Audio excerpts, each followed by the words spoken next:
आजी जाऊन बरीच वर्ष झाली, पण आज अचानक जेव्हा तिची ती जुनी लोखंडाची पेटी उघडली ना, तर तिची खूप आठवण आली.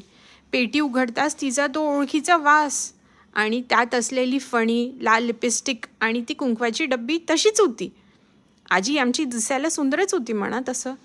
तिचं ते लाल फूल, केसात घालणारं गंगावण आणि ते लाल नेलपेंट तिला ते खूप आवडायचं. ती मला नेहमी म्हणायची की जेव्हा पण तू बाहेर जाशील ना, तर माझ्यासाठी ना ते लाल कलरचं नख पॉलिश आणून देशील.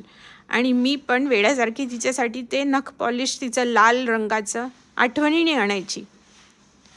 ती लोखंडाची पेटी नव्हती, ते तिचं अख्खं जग होतं.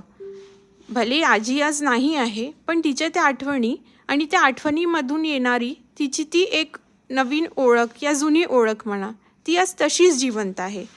शेवटी आजी म्हणजे आजीच ना, आणि गेलेली माणसं ते आपल्या मनात ते घर करून जातातच ना, आणि शेवटी हे तर आजी आजोबा आहे.